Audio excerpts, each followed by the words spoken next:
You're sitting on the couch, you're watching TV, and your life is passing you by. You keep procrastinating over and over. Well, maybe I'll go to school next year, maybe next semester. No, do it right now. They'll work with you after work, or you can go before work. You can do whatever you need to do to graduate. Go talk to somebody right now. They out to help you. You spend all day on the phone anyhow. Why don't you make a phone call that's gonna help you in your future? All you gotta do is pick up the phone and make the call. Why are you making it complicated? It's easy. You are now listening to the Curtis King Podcast.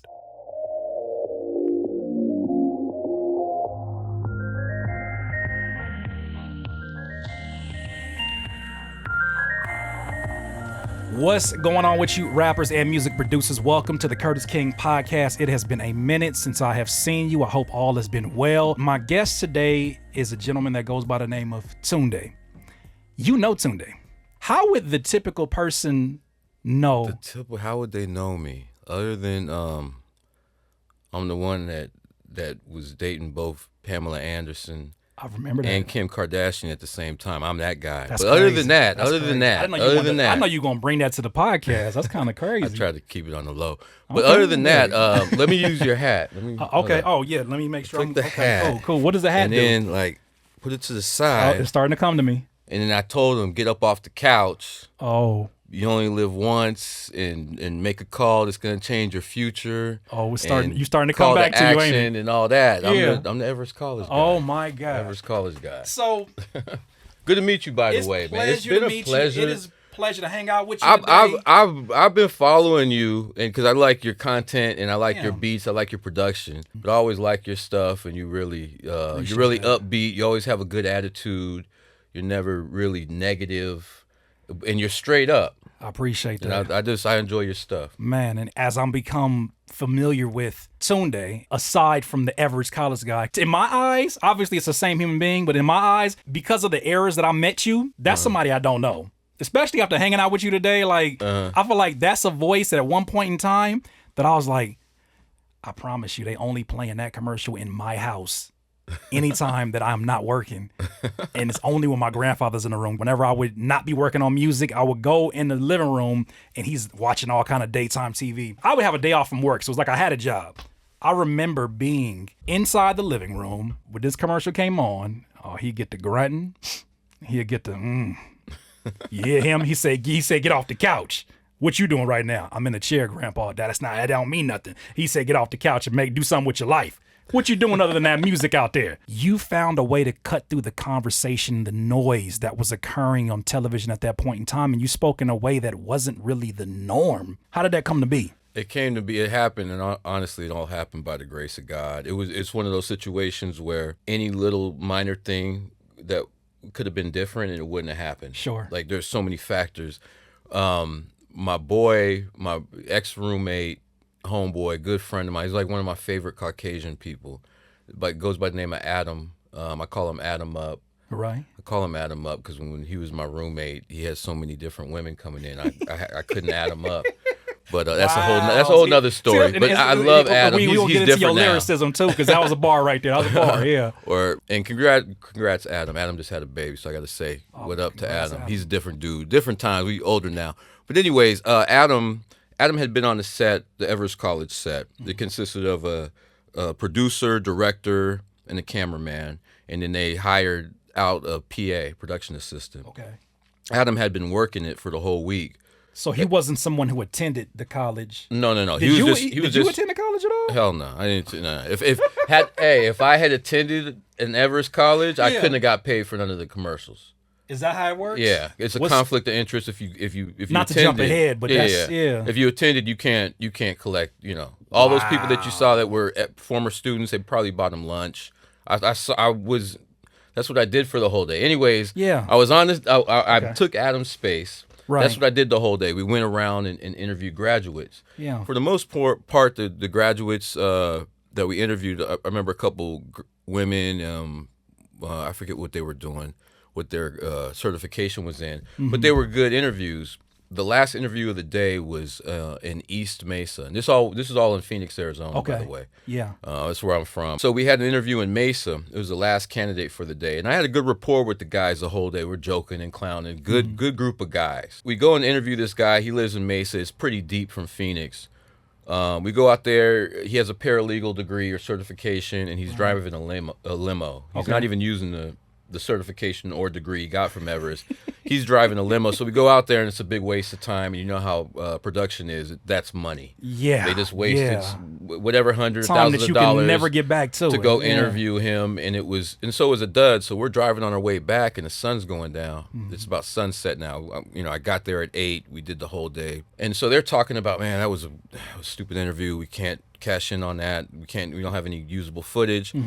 And they're talking amongst each other, and they finally come back and ask me, and I'm sitting in the back seat with Ben, the cameraman, and they asked me, Tunde, what would you do? How would you do these commercials? If you were, what approach would you take? Yeah. And I just strictly told them, I said, 2 things you need to address the excuses. Of the viewer that's watching. Like if I'm doing a negotiation, I'm going to address your excuses first. Your reasons why you wouldn't. Or what they say, the elephant in the room is what you want to address I'm going first. to address like those 101. out the gate. Don't bring them up 30 seconds down the line or 20 seconds. Address those first. Right. And then I said, and secondly, you need to talk to them like they're your homeboys or like they're your family members. And you nailed that. If you talk to people like they're your little homie or the little cousin, or we all know people that need to hear it. Yes. They need to hear the message. Hey, man, what are you doing, man? You gonna smoke weed all day, nigga? Like, you know what I'm saying? Whatever. Right. We all know people that need to hear a message of that sort. So use that approach and talk to them like real people, like you close to them. Absolutely. And there's an understanding there with that. And assume there's that understanding and just run with it. We're driving back, and I give them that. I tell them, what you need to do is the 2 things, and I start going into it. Like, what do you mean, your family? I'm like, well, if I was talking to my little sister, if I was talking to my homeboy, I'm gonna be like, yo, man, what are you doing? Get off the couch. Oh, you playing video games again? And I was just running it down. As I'm doing this, they're all looking at each other like, oh my God. You had an audition, didn't even know it, huh? That's what I'm like. They're just like, oh my God, he might be onto something. Say a little bit more. Come on. Yeah. And so I think Caesar's driving, the producer's driving, and Topher's in the passenger seat. And I just see them look at each other, and they look at Ben. Yeah. They're like, okay, we're gonna try something. And I was like, initially, I was like, I didn't want to be the actor. I wanted to direct it. That's where I was like, I think that's where my utility was better served. Was that already a passion beforehand? Before that? Like, I was moving, and I know I can be expressive. I always kind of felt like I could be a good actor because I'm expressive and I got the facial all that. But like, just in my vision, I wanted to kind of be the orchestrator. Like, all right, hey, come in on my cue and all that kind of stuff. Right. And so that's what I was vying for initially. I said, yo, let me direct it. And they're like, no, you're perfect. You're perfect. Remember, we were at a Embassy Suites on Thomas and 24th Street in Phoenix, Arizona. We get back to where they were staying, and we didn't even have correct lighting. So I'm in a parking lot. That dormitory. You are slowly destroying my childhood. You wasn't even on the campus of Everest. No, that's that dormitory. You think is a dormitory? Shout out to his cousin. I'm looking at his cousin here in the background. Like he's revealing. Like I had your whole life in my head, and didn't know who the hell you were. I had my whole life like, oh, he's at the college. That was on the campus. So you said you guys didn't even have proper lighting. So what did you light it with? They had a car. They turned the car around, put the headlights on. It might have been the brights even. Might have even been the brights. I don't even remember. Yeah. And what's funny is, during the commercial, I'm very emotional. Yeah. You know what I'm saying? I'm very expressive. And for a long time, people thought like that was just my personality. Right. Like I'm just You're always just very like, and very, like overly assertive and aggressive and stuff. Because your energy was like, why don't you get it? I'm like, but the thing is, it's really a testament to them directing me. Topher and Caesar and Ben were directing the shit out of me, and so what they would do, they'd ask me the same question like 6 times. Purposely trying to get you. Yeah, and so by the 6th time I'm answering, I'm like, it's easy. Why are you making it so complicated? You know what I'm saying? Like, and I'm like, and I'm cutting my eyes, and we meeting you at a 10. Yeah. And it took you multiple takes to get. But that's what you're supposed to do, right? As a director, and even at the time they were doing it, I realized what they were doing, but I was still frustrated because I think I was tired and I wanted to go home, and it's genuine. And they directed me to get the performance out of me, so they get just as much credit. I had the original idea, then they got the performance. And what's funny is when we initially did it, they just said, we're just going to do some test runs and we'll send it to corporate and we'll see what they say. Oh. And they didn't even tell me they started running it. So how did you find out? I found out, it was the most beautiful moment of my life, wholeheartedly. My daughters called me. Wow. During the whole Everest thing, I was splitting up with my baby mama at the time. She was leaving me, right? Yeah. And so it was such a weird, it was a weird situation to be in because this is happening at the decline of this. Yeah. This other thing is happening, right? Right. And so I remember it was like December, like 2 weeks after I did it. And my daughters called me and I picked up and it was my stepdaughter. And she was like, oh my gosh, Dad, Dad, we saw you on TV. Wow. And I thought she was joking, and I was like, "What do you mean?" She's like, "I don't know what you were saying," because Kiana was screaming the whole time. I can't imagine seeing my pops on TV, and it's like, "Yo, wait. You probably wouldn't even hear the commercial." Exactly, and that's the thing. They heard my voice, right? And they were like, "What?" And then and so that was everything right there. Oh, it had to be a beautiful. If I'd never gotten money. No, never mind. but you know what I'm saying? I'm saying it doesn't take the place, but that was out of my life. That was a great thank you, Lord moment. Like, thank you, God. Like, I don't even deserve this. This is great. But isn't that how it always happens? Is that like certain parts of your life have to be shed in order to make that elevation, right? Right. In transition. And it's it like hurts. Certain things can't go the route that you're going, certain people. And then not even to make it just about us, but like I think also too, in other people's lives, you know, maybe this is not the ideal situation for them to be in when this is going on, and maybe they wouldn't know how to handle it. But check this out. Check this out. Something I didn't, and I haven't shared with a lot of people. I haven't shared none of this with damn near anybody. And I appreciate except for people that know me. Yeah. December 2nd, because of the separation and all the drama that ensued from me and my baby mom's separating, I was stabbed in my chest January 2nd. What? 2007. Stabbed. Like, right here. Still got the scar, right? And I'm not going to get into it because, like, Wow. I'm not completely innocent. And you know what I'm saying? It was just drama. It was drama. We were young. We were stupid. I'm not innocent completely. She's not innocent completely. The guy who stabbed me is not innocent completely. Right. And we were all stupid and young and dumb. And you know what I'm saying? So, but I was stabbed on the 2nd. He was there. my cousin's over there. Sorry. But I was stabbed on the 2nd. And then on the 3rd, I got the call for me to come out to Cali to do more Everest College commercials. Which shows you, like, kind of how, like, and the whole thing is God, right? I believe that. I truly believe that. I'm not trying to have church right now, but we can. But it's always church. They know. Yeah, they always say I'm Deacon Howard anyways. They be making fun of me. Like, and it's funny because not even, like, I don't want to make a hard segue, but in so many ways, I've seen comments where people have drawn comparisons between who you were to me at that stage.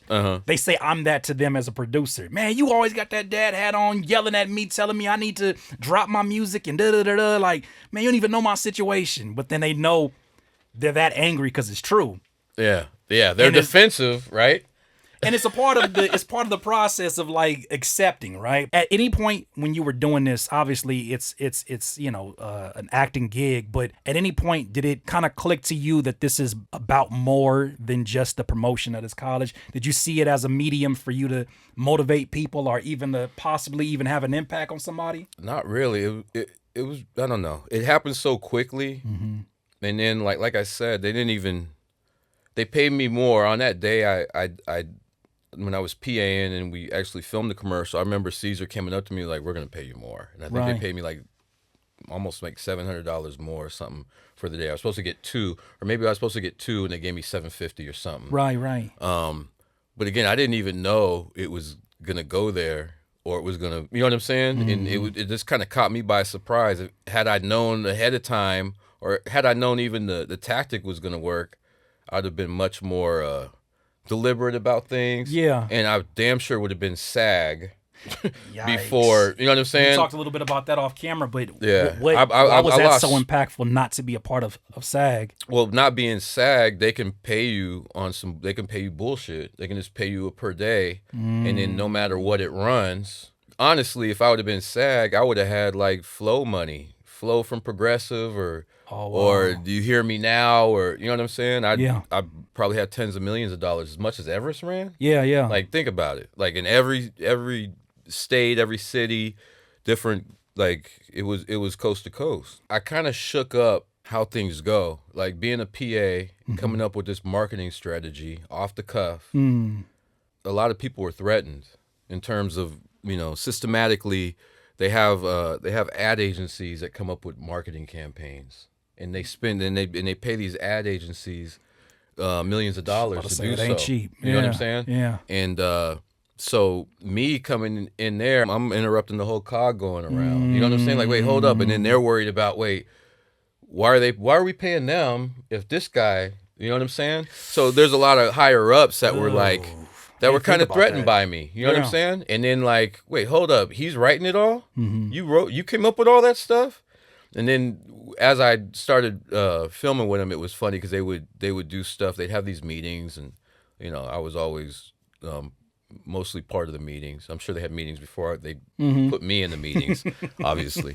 But they would always write out, okay, this is the message we want to convey. How would you say this? I was going to ask about that. Make this Tunde. Like, how would Tunde say this? And I don't want the whole conversation obviously be about the commercial, because I want to get into your origin story and so many other things, and about you as a musician. But this is a piece that I think connects strangers to you, and I love the fact that we're having an opportunity to tell that story. But I was always wondering, did it ever get to a place where somebody was trying to coach you on how to do a better you, like trying to tell you, that's not the first. The first version of this was, get back to that old Tunde. Was there ever a scenario where somebody was trying to coach you in that degree? No, it can't. Nah, and that was just being blessed with a good crew. When I go to California, work with Pictures in a Row, the Stealth crew, which those are my boys, Caesar, Jason, Stealth crew. They my dudes. Shout out to them. But just good people. Ben, Joe, everybody at Pick Row. They were just, I don't know, I had a good group around me. The worker bees of production are always great. It's always the suits that are up. You know what I'm saying? The suits are the ones that are like, they're the ones that they're threatened by me. Yeah. Not the production people. They love it because we're creating together. You know what I'm saying? So, I don't know, politics as usual. I want to address or answer the question you talk about how my life changed. Sure. Okay. So one thing the whole Everest College experience did for me was to reveal to me how much bullshit the whole Hollywood construct is.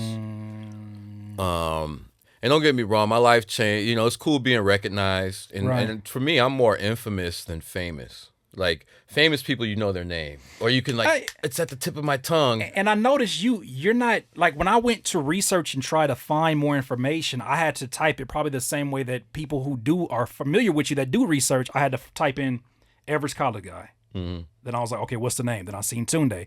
Okay, and I said, does Tunde have an Instagram? Even that is not matching up to what your Instagram name is. Yeah. And if I had to confirm that, and I looked, and I'm like, you're not purposely out here like trying. You can tell that you're not trying to do anything like, oh, you need to know me for this, and give me my, like, you're just living your life. There's so many commercials we see in our lifetime, people that show up and have a place in our home and we forget about them. You're not one of those. Yeah. Every quarter, 4 times a year, if not more, every quarter, though, some celebrity or somebody will do something with the Everest College. I was going to ask you about that. I get DM'd and I didn't want to touch on nothing that you didn't want to touch on, but nah. How was that aspect of it? Because I'm guilty of it too. I think I promoted a show one time, and I used my voice over your voice. Because I knew it was going. I knew it was going to immediately stop the timeline, because you are such an iconic. That whole thing, the hat, this to the side, and then the hands. I can't even wear my hat like that no more. Why not? That used to be my natural way I used to wear my. You revealing your identity. Like right now, I'm Clark Kent. Right? And then like back then. And then I put the hat on and just rock it, because that was just how I rocked my hat. It wasn't like that wasn't like Hollywood wasn't hey, you know what? Try cocking your hat to the side. It wasn't that. That was very organic. That was me. I stopped doing it around 2000. 9. You know, at first couple years, it was like fun to get the attention. Of course, and shit. of course. You know, you got girls interested in you that weren't before, and it's cool. But then after a while, you see what it is and see just how bullshit everything is. I'm more like lead by example, dude. I don't need people fluffing my ego. I'm confident enough. Thank you. 1,000% You know what I'm saying? Yeah, like yeah. It makes it to where it's hard to have a real dialogue, a real conversation when you don't know somebody's intent. Yeah. And that always I'm be just the an thing. Everest College guy. I'm not Yeah. Denzel or you know what I'm saying. I'm not even big. You know what I'm saying? Like I mean, I'm not. yeah, I'm not I hear what Michael you're B. saying. Jordan or But- you know what I'm saying? Like, but you know what? All those like- folks that you named, all we gotta do is bring up the image of you, and then the first few words, and they like, yeah, I didn't see that commercial. yeah. So it's like one of them things where it's like, I get what you're I saying, met but DMX. It was like that. wait, DMX. I met DMX. It was like wait, that. wait. I met. He just be. Yo. That's how I know it's not a. You just casually slide in. Rest in peace, DMX. When did you meet DMX, and how did? Check it out. I got my first $10,000 check from Everest. First thing I bought was a vacuum. I had gone for like 3 years without a vacuum, Right. and I was borrowing my neighbor's vacuum. That's how you know what I'm saying. Maybe not Wow. 3 years, but it was Yeah. like a year and a half. So I go to Metro Center Mall. It's an old mall. It's classic mall if you know Phoenix. You've been Okay. to Phoenix for 20 years. You Yeah. know Metro. Okay. So I'm walking through Metro because just like every nigga, I got my $10,000 check. I got to get kicks, right? ball You out. got to. Yeah, What yeah. else are we gonna get? Kicks and maybe Don't give jewelry me 10 and G. you How know a new old were you fit. at that point? I turned 30. I'm walking. Of course, I pass a jewelry store, and I look over, and DMX is there. In the jewelry store? Yeah, in the jewelry Okay. store. We kind of notice each other at the same time, like, and so what does he say to me? He's like, "Hey, you're the dude on TV, huh?" No. And I'm like, "Yeah." He's like, "You're the one that, hey, get to school, get off the couch." Yeah. And he's doing it DMX, you know. Yeah. And it was just, it was so surreal because I'm like, this is DMX doing me. Wow. So you didn't even have an opportunity to like, you know, Yeah. like say what usually would be the Yeah. piece when it's DMX, but he's kind of like letting you know about yourself. Yeah, he beat me to the. You Yeah. DMX. You're DMX. Yeah, but and then he asked me still. for a picture.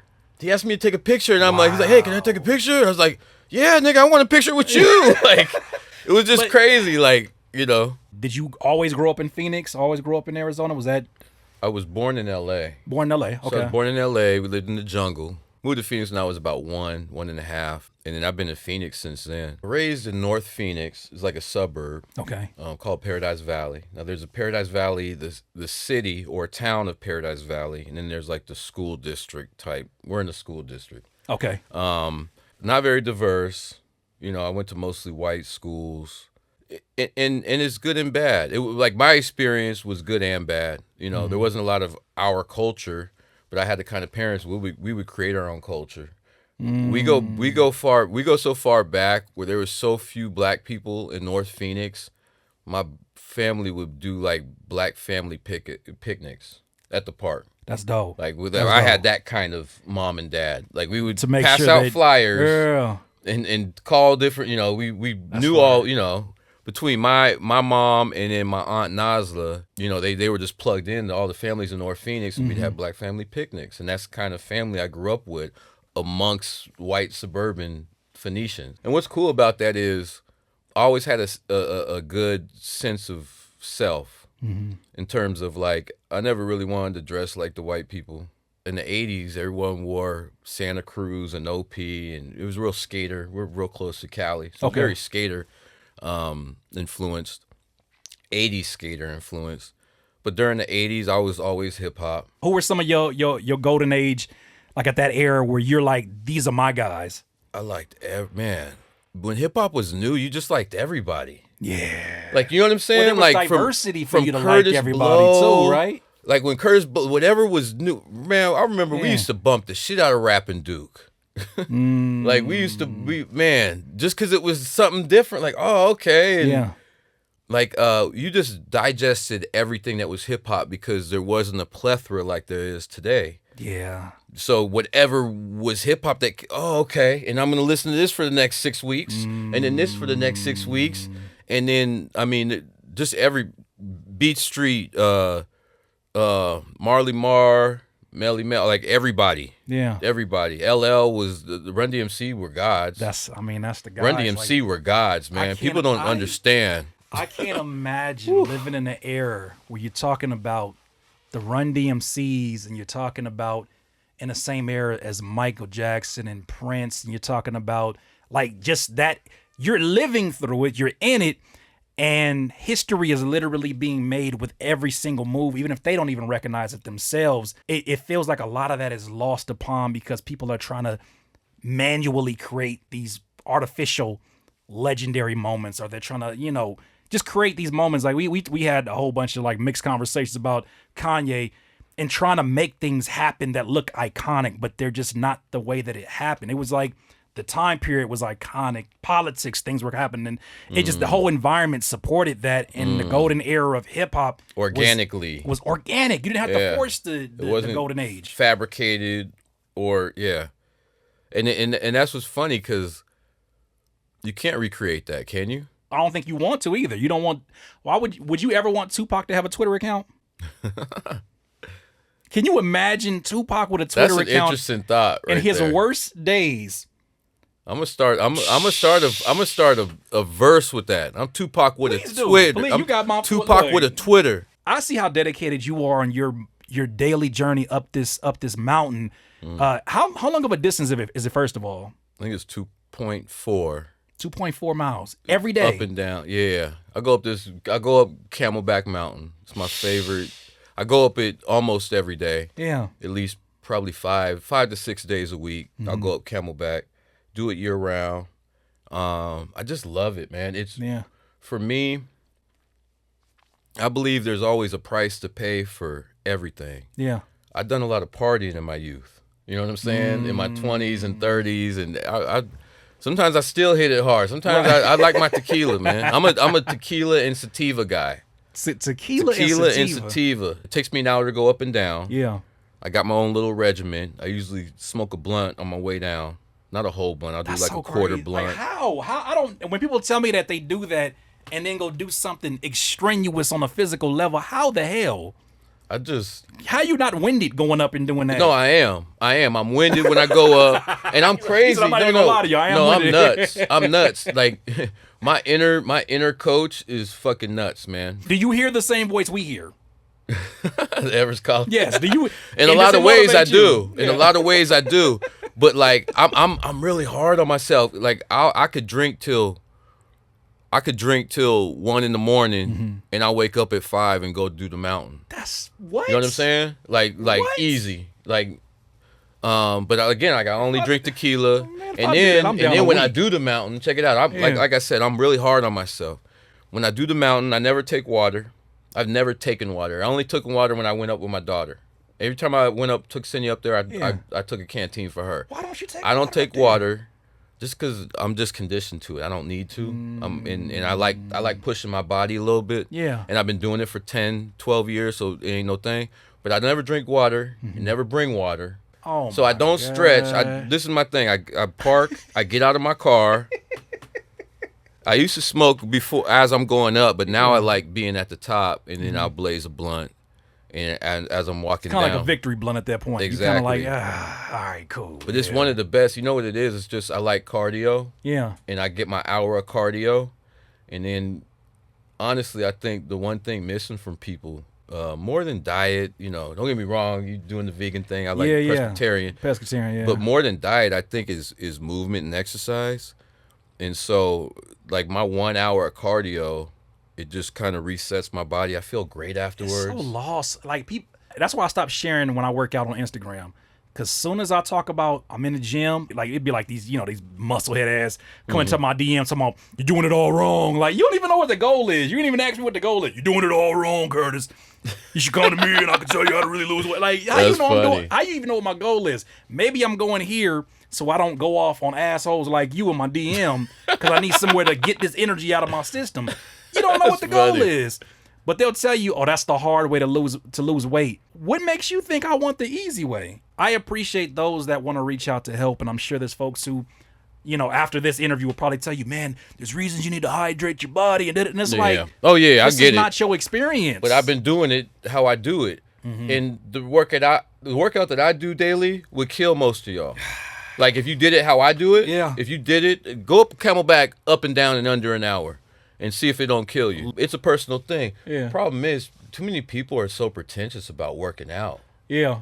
You know what I'm saying? Mm-hmm. A lot of people just get so pretentious, like, well, you know, I do this. And I seen the buff dudes, and I just don't think they're gonna age well. I don't think their joints. They usually don't. I don't think like it. Like I've seen 80-year-olds that used to be buff, like over, you know, just huge, and it don't look fun to me.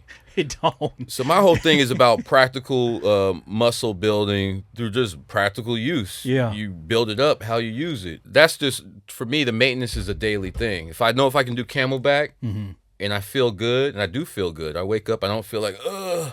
See, that's interesting. I don't feel my age. Man, that's interesting because I feel like whenever I have long periods of time where I'm not working out, when I start off with cardio first, something happens on the treadmill when you've kind of made your mind up that I'm going to start and I'm not going to stop. It's almost like the same thing that happens. I do, I don't know if you ever do like cold showers. I've never done. I can't. That's one thing I can't do. I don't know how the athletes do those I was about to cold say, if baths. I was living in Phoenix, that'd be an everyday thing. But the amount of work that it requires and the type of questions and answers I have to come up with in order to go through that in the morning when it's freezing, if I can mentally put myself through that, there ain't shit that the day can bring to me that I cannot handle. Because it's going to get ugly, right? There's going to be times where I respect that. you know what I'm saying? We're talking about as producers and as artists, like, technology is unpredictable. There's going to come a time where I'm going to get to that 3 o'clock, 4 o'clock block where I'm like, do I have enough to carry for the rest of the day? Instead of slowing down, I just gas it.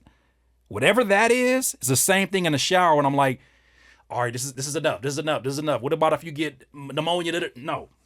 Keep it going. I embrace it. And when I do that, I'm telling you that, and we all have our thing that does it. And I'm that's pretty like sure me when on you're camelback. going up It's halfway the there. same yeah. experience. I'm pushing my body. I'm uncomfortable. That's it. You need I'm willingly being uncomfortable. I'm pushing my body. I'm sweating. I want to stop. Yeah. The whole time I go up, I want to stop mentally, but I want to work through that. See, And that sense of accomplishment, like when I get on the top and I'm smoking that blunt, walking back down, I'm like, yeah, motherfucker, what can I do Every today? day I do this too. Yes. What can I do today? Because I did this. So the funniest thing in all of this is that after I did my research and we started getting, having conversations back and forth, me seeing that you were in the music, I'm like, oh, I wish my grandfather could have been around to see that the same person that you was like, yup, listen to him. Yeah, I am listening to him. I'm doing music and I got my dad hair right now. I'm doing it. And I thought it was dope to see that irony, but then also too, as I dove into like the remixes you have on your YouTube, as I started to kind of like find the music. I love Hit 'Em. Did you see Hit 'Em? Which one was Hit 'Em? Is that Hit 'Em? I got it. Everybody go check out Hit 'Em. That's on the YouTube? Yeah. Whatever's on the YouTube, I've checked out. Okay. Yeah. It's the one where I sample a bunch of movies. Now I do the Mike Epps. I actually have Mike Epps in it. Yeah. As a fan of hip hop, I just always love rap. Like the actual rapping and rhyming, and I always wrote raps. I remember my first rap in 5th grade. I'm not gonna recite it because it was for like I bit Rakim for the rhyme. Yeah. You know what I'm saying? Like Yeah. it was Rakim's cadence. But anyway, then getting in junior high and high school, I started. My pen was pretty nice. I would take songs I hear, whether it was Busta Rhymes or Snoop, Dog Pound, Nas, Wu-Tang, Method Man, Redman. It didn't matter. I would write to them. And but I would write to them like, okay, they made the song, especially if it didn't have a chorus. You know those posse cuts back in the day. Yeah. A lot of the posse cuts, straight bars, and let the beat breathe. I would write as if like, okay, what if I had to finish the song? You know what I'm saying? So the last guy, all these dudes are spitting fire, and I'm like, how would I come? How would I come? And so I remember I wrote to, I got my minds made up. On the Tupac song, wrote to Cosmic Slop. I remember I wrote to Verbal Intercourse. Oh wow! You know what I'm saying? I just wrote to these because they were so hot. Whatever inspired me, I'd write. And then after a while, I just have a notebook full of rhymes. And then my younger brother Kamal would go through my notebook. Your younger brother's name Kamal? Yes, sir. I have a younger brother named Kamal. Get the fuck. Stop! Wait! Wait! Hold up. But it's on my dad's side. I have a younger brother named Kamal as well. Really? It's not a common name, so when I hear that, I'm like, Kamau. yes, same Really? spelling and all that. So he would go through my stuff and he'd show his friends, and then it kind of inspired him to write. And brother was nice with the pen too, and basically my rhymes and them being fans of rap and kind of inspired them to rhyme. Right. and then my brother, and then two of his friends, they kind of formed a group. And my brother told me, I don't want to do this group without you. Yeah. Because I was this is after high school. I had graduated, and then they were close to graduating. They were on the cusp of graduating. And, let's do this group. And so we did the group, and I think we did about 3 shows. It was very early before my brother passed away. Oh, wow. Yeah. Wow. And my brother was a very charismatic person, man. Everybody loved him. He was like me times 8. Like, with none of my bad qualities. You know what I'm saying? Just a great guy. Me, I could be reserved. I'm not as outgoing all the time, where Kamal's always personable, outgoing. You have to talk to everybody. Everybody loved him. So anyways, he passed. Before he passed, he had developed a relationship with Gloria Cavalera. Gloria Cavalera is Max Cavalera's wife, with Max and Gloria. Max Cavalera is the lead singer of Soulfly. Used to be with Sepultura. It's a metal group. Okay. So and that family's great too. They actually donated the property, where my brother's buried. They donated that property. Wow. And the property next to him for the next, whichever one of us goes. Yeah. Will be right next to my brother. So love the family. Anyway, so he'd already made a relationship with them. I'd gone to school with Gloria's son, who had D'Lo, who had passed away. And so Gloria's son had passed away. I want to say 2 years before we made their acquaintance. Right. Then my brother passed away. Wow. And so we just kind of bonded, and then we were bonded before, and then the tragedy kind of really made us bond. And then we did a song with them called "In Memory Of," kind of dedicated to Dana. With Dana Soulfly. Wells. Yeah, Dana Wells is D-Lo, and then K-Rab, who's Kamal, my brother. We did a song dedicated to them, and which led us to we played some Ozfest dates. Yeah, went on a little local tour with Talk to us Soulfly. about Ozfest, because you don't think Ozfest of is nuts. you don't think of a rap act. Yeah, because your group was we were strictly hip hop. Strictly hip hop. You don't think of hip hop in the slightest form when you think about Ozfest, and you're talking about when give me like a timeline of when this was. This is 2000 and 2001. Oh, especially not 2001. Like now, it wouldn't be such a, because it's so many. It's funny how so many hip hop genres are now like bending that genre rule, and they're kind of diving into a little heavy metal and hip hop. So it's a lot more. Limp Bizkit was big at this time, though. This is like I think this is Limp Bizkit. Fred Durst was killing it, and then I think Method Man had already had the collab song with Limp Bizkit. Oh, you're talking about when that crossover happened, yeah. So labels were way Looking more like, for that. oh, okay, Max, you want to bring in a rap group? Yeah, come on in. And then I commend Max for even trying it, because sonically, hip hop doesn't always merge with metal, but it was a great experience, and man, I just feel like all the people I've met industry wise, I've been kind of spoiled, because Max and Gloria and the whole Soulfly tribe, Richie now he has a band in sight, and Richie's Gloria's other child, and they all keep it in the family. They got a couple touring bands, and they're just but they don't act like rock stars. I can go knock on their door right now. Hey, what's up, Tunde? What are you doing? You know what I'm saying? They're not all like, what are you doing here? And they're just so down to earth. Right. And most of the people I've met that I have relationships with, or even past relationships, they've always been on that. That's dope. So how was it? So I guess, they were on the bill for the Ozfest. Yeah, they were headlining the B stage, and then obviously Ozzy Osbourne closed out. Sure. But before Ozzy closed out, Pantera. Jeez, so it was like a co-headlining with Pantera. That's like and all the classic names in here, right? Yeah, it was nuts. And I remember Soulfly's guitar player at the time, Mikey. He brought me backstage with Pantera. And oh wow, when it was crazy, because while Ozzy Osbourne's performing, he brings me on stage. Not like we're in the back. You can't see us. Yeah. But it's weird. I'm like 35 feet from Ozzy Osbourne performing. We sit there, watch him a little bit. Then we go in the back. Go in the back with Pantera, and it was just weird because I'm at their show. And there's a bunch of swastikas around, and I think Pump Jack. There's a group called Pump Jack, I think, that's on the bill that were Pantera's boys, and they had Klan members tattooed, like, you know what I'm saying? So this like, wasn't the environment for hip hop in the slightest. It's just weird. You know what I'm saying? It was really weird, but they were gracious. They were cool. They weren't looking at me crazy, and I just remember the swastikas and Jim Beam, bottles of Jim Beam, and that's another level. Like, and that's Jack Daniels, and I came in with Mikey's because Mikey was down by law with them, so they extended me that. And like but I was at a metal show. What the fuck? What am I gonna? I wasn't there with 80 niggas. You know what I'm saying? Yeah. I wasn't there like you pick your battles in the right place. It wasn't. Like, you know what? I'm at their spot. I get it. I ain't trying I see where y'all I ain't at. trying to correct a bunch of Trumpsters at a rodeo.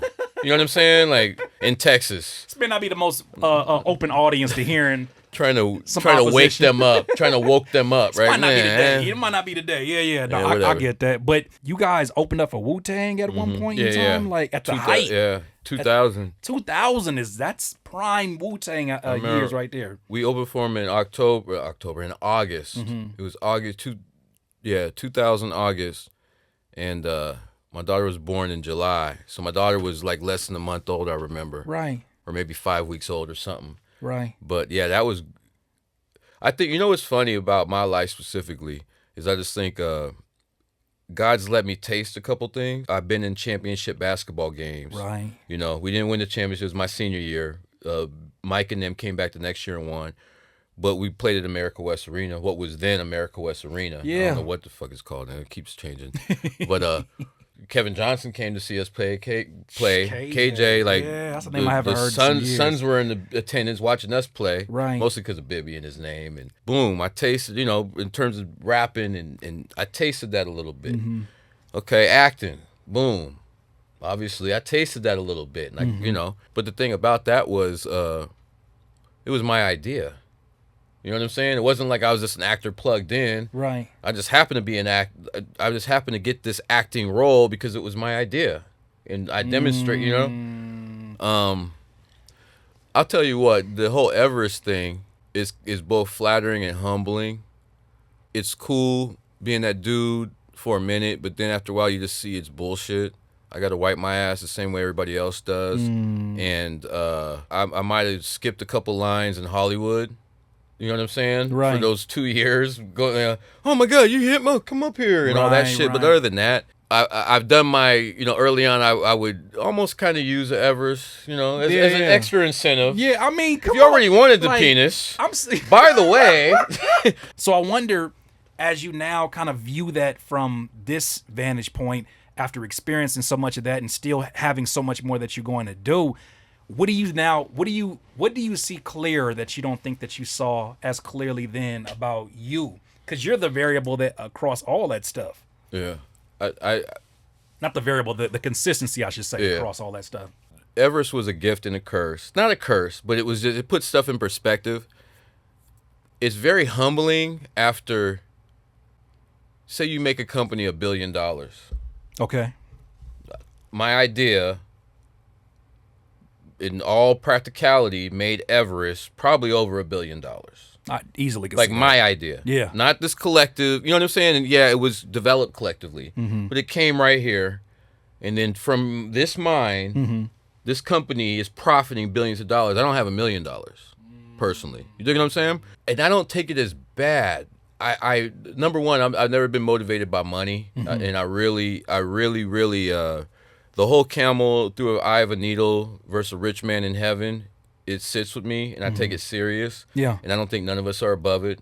Not Jigga, not Oprah, not Trump, not Putin. Yeah. It's hard for a rich man to get into heaven. My goal is to get into heaven, not be rich. Most people are like, I want to be wealthy and rich, and that's their goal in life. I want the heaven on earth. If I got $10 million, I got a lot of ministry to do, homie. If I got $100 million, I got so much. I'm not some dude that can just be on a nice house, and sitting on top with a 2 acres and live it up, finish off there, and not serve my other man, not serve God. If you got a lot of money, you're not serving God. Like you're a joke to me. You know what I'm saying? If you're not super charitable with a lot of money, like you're a joke. Like Anyways, I don't measure people by money. I measure them by heart, and I don't respect money. Let's put it like that. I'm Yeah. not gonna be on nobody's dick because Because you got some people money. lead, not some Yeah. people. That is now a generational thing where they lead with that. Clout used to be a thing where like it wasn't something to be celebrated. It was something that where it was like clout, like I want respect. So Yeah, I think yeah. a lot of that has morphed, and obviously a lot of the terminology changes within hip hop from generation to generation. But now you look and it's like people are okay looking the part. Yes, not So being much the more part. than being the part. It's And a bunch of- like, it's a bunch how can of- you sleep with yourself? Like, how do you sleep at night knowing that you have done a full day of bullshitting everybody that believes what in I'm you? saying. I'm really discontent with hip hop right now. I know we keep jumping. Yeah, yeah. But let me This get. is all- But let this me all in let me the- let in me the scope address of let me things. address my last point real quick. Okay. My last point was it's humbling. Everest College was humbling because if you made a company $1 billion, and then you go back to this job, nobody look. My boss's boss's boss hasn't made the company $1 billion. Wow. My boss's boss's boss Yeah. hasn't made the company I work for $1 billion. Yeah. You dig what I'm saying? I get it. And so then I got to answer to my boss, and not answer, but what I'm saying is I'm a subordinate of this person and this person and this person. They're so much above me, and they haven't accomplished shit I've accomplished. You dig what I'm saying? And I Had might near- even near the I might even impact. have to take orders. Yeah. Like I have to take like and again, like I said, it's humbling. I don't. It's not a negative. It's really humbled me as a person, and I also know God giveth, God taketh away, and oof. again, couple that with I'm not motivated by money, and I'm trying to get to heaven. I'm not trying to be rich. Don't get me wrong. I'm not perfect. I've done lines in Hollywood. Right. You know what I'm saying? I did my You had little an party opportunity and to this be in the shit, and I could have lifestyle, got yeah. lost in certain shit, but I always had a good sense of who I was, and I've always loved my daughters more than anything. So it always kind of tethered me back down to, to And ground. So many folks I'm sure that you've met through this industry that didn't have the opportunity to pivot. And that's a blessing that I think about. Sometimes it's hard for you to see your light when you get in a room full of people who don't see light as light. This is an environment that we are here for the money. We are here for the bottom line and all that shit you talking about, passionate about music.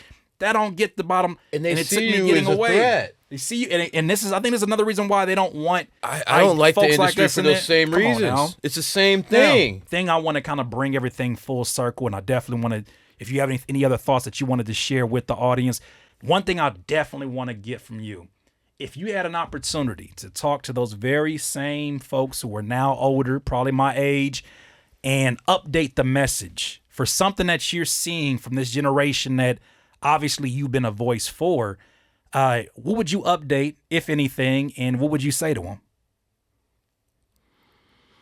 Oh, Unless I have you one. Yeah, it is. Especially because I'm sitting right next to you. No, generationally, Yeah. there's two things I would say to them. The first thing I would say, just in terms of where my heart's at and caring about society and the larger, greater good, I would say love your kids and be great parents. I think our generation, and we were talking about it earlier, I think our generation has kind of failed our kids a little bit. We wanted to party a little bit too long, and our parents raised the kids. Grandparents are going to be softer on the kids. And so now we got a bunch of just soft kids. Other than that, I would tell, especially that generation, that younger generation, we live in an era where everything is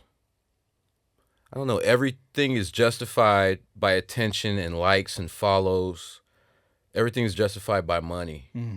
Everything's okay as long as you're rich. That's what we live in a society. Wow. Like it doesn't matter your morals. Yeah. It doesn't matter, it doesn't matter if Trump cheats on his wife and pays off, it doesn't matter what kind. It doesn't matter. This is Right. an insecure little bitch of a beta male who has an alpha male position and super insecure. And he's so insecure. Like Pharrell's a genius. He doesn't have to remind everybody Yeah. every 30 minutes. Pharrell, when Yeah. you see Pharrell do interviews, he's not name dropping. Yeah, I was talking to Elon Musk. He is the genius. Like Like, he lives in his genius without having to. Like it exudes from him. Every time I see an interview with fucking Pharrell, he inspires me to be a better fucking human being. That's I huge. can't say that with enough. I could say put another fucking in there, man. Every time I see Pharrell, he inspires me to be a better human being. Right. The same way Stevie Wonder does. A lot of this materialism, a lot of this, everybody's trying to get rich and wealthy. And I'm not anti-rich and wealth.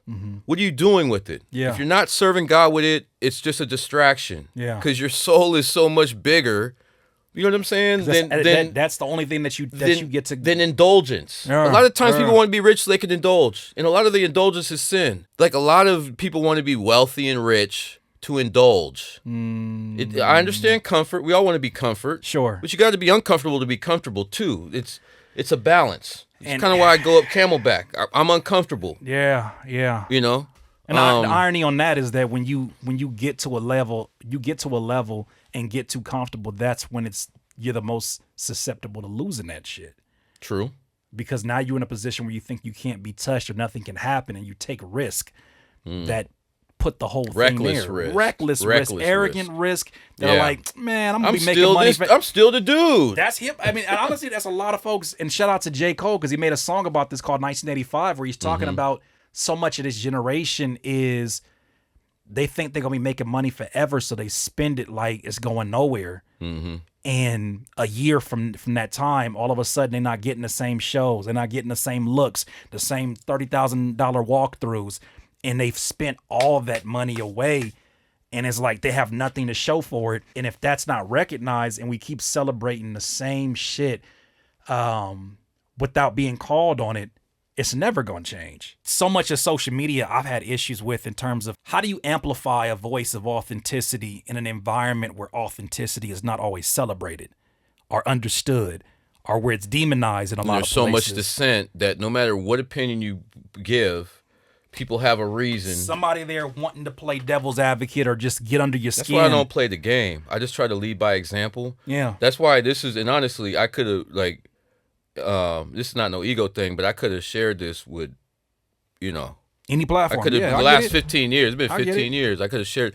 But the reason why I was attracted to you and drawn to you and your platform when you contacted me was you seem like from jump, you seem like a very genuine person. Right. Appreciate that. I like your wit. You're not nasty. You're not mean. Your heart's in the right spot. And I like the fact you seem like a godly man and you're a family man. Yeah. Those are, that's how I measure people, especially men. How good of a husband and a father are you? Yeah. If you're a great father, That's I'm important. always going to be in your out. You know what I'm saying? I appreciate that. But what I'm saying is there's a lot of men I've met that are single or have girlfriends, no kids. They don't even have the capacity to be a dad. And women too. And those people, I don't have nothing in common with you. And I don't want to help you get rich. I'd rather help somebody with kids. And there's a level of empathy and selflessness that you have to be a great or even a good father or parent. As a level of, it's not about you no more. Like all the years that you have running single and it is just about you. Yeah. It's no longer that way. And there's nothing more humbling than looking at a face that says, I am relying on you and I need you, and without your direction I can't do it on my own. And you come home and you're Superman. I always say it, this is the best beat I ever made. The best production I ever had was that boy that's in there right now. Amen. And nothing better than that I did in music. And I look at it and I used to be so fearful of, my music career is over if I ever have a child and all, thinking about me being self. And I look at it now and I'm like, my life didn't start until 4 years ago. It's different. It's different. That's spoken like a true dad. Till you had him, it was like the best pleasures I've ever had on this planet. Yeah. Include my daughters. Way better than sex. And the thing is, I love fatherhood so much. I just love, I liked even changing diapers and making bottles, and I was very hands-on. I'm the same way. And when you burp them, and sometimes a lot of it comes out, and they kind of throw up, and I just loved every bit of it. That is the only creature, and I say creature to my son, 'cause that's my son, but that's the only creature on earth that could poop on my lap And I pull out my camera and say, "Oh man, that's crazy, bro. You didn't poop on my lap." I'm like, "There's not a dog, and that's no disrespect to PETA. Nobody, ain't no dog I'm allowed to do that in my lap. But my son, this is my baby. Like, for me, it's always been a direct payoff. A lot of people say, I did so much for you kids. You guys never appreciated it. For me, I never regretted time and money I put in my daughters. Not a moment. I regretted going to clubs. I regretted, man, you know what I'm saying? I regretted. That's a bar, yeah. I regretted, at certain times. I regretted purchases I made for myself more than anything that you ever do for your kids, for sure. But if I could give my daughters 5 G's each. Yeah. If I have 11. Yeah. And I'll be good. Yeah. I'll feel good about it, and I won't ever be like, oh, I can't believe I wasted. No, you ain't wasted. No, especially when you know that this is a lifelong investment that you made a decision to be, at the head of. One of the most freeing things I said to my daughters is don't, because they seen their dad on TV, and I raised them, like I said, I raised them to be queens, so they can do. I raised them to know that they're gonna be greater than me. They're gonna be better than me. I've done that since they were 2 and 3. Like, you're gonna be greater than me, Right. And when your dad tells you that, dad's Superman, so it's almost like Superman telling you, you're gonna be better than me one day, right? Yeah. I think parents project themselves too much on their kids, and expectations and all that. I think I always wanted my daughters to be free, and even free for me. I never wanted to project my insecurities or phobias or my preconceived notions on them, which would limit them in life. So I told them when they graduated and stuff, I said, don't live for my approval. You know what I'm saying? You got to find your own. I'm not going to understand everything you do. Yeah. But I'm confident in the job that me and your mom did. Go find your way. Always keep God first. But don't live trying to earn my approval. Go find your own stuff. You dig what I'm saying? Find your own way. I've taught y'all. And I think it's freeing, because so many parents, even into adulthood, they want to have they try to manipulate their kids with culture or guilt. Family name. I did so. Your dad's a doctor. You're gonna you want to draw comic books, or you create. You're gonna be the first one to not do this or not go here. I completely understand. Exactly. My only commandment is keep God first. That's the most important thing always. But don't chase my approval. Don't chase your mom's approval or grandparents'. This is a new world they live in. Yeah. Our approval's based on old world. Based on you dig what I'm saying? Even my approval, don't get me wrong, I don't want my daughters having OnlyFans. Right. Or do porn. And some of this stuff is still the same, but I hear you on that. I'm not going to understand every move you make, because you're maneuvering through a world that I know nothing about. 80 times more than I know. They know about. I don't even know how to work Snapchat or what's the other one? And the TikTok. TikTok. I don't know. Like, I don't know how to work it. They're experts at that. So why are you working for my approval? Somebody that don't know none of this.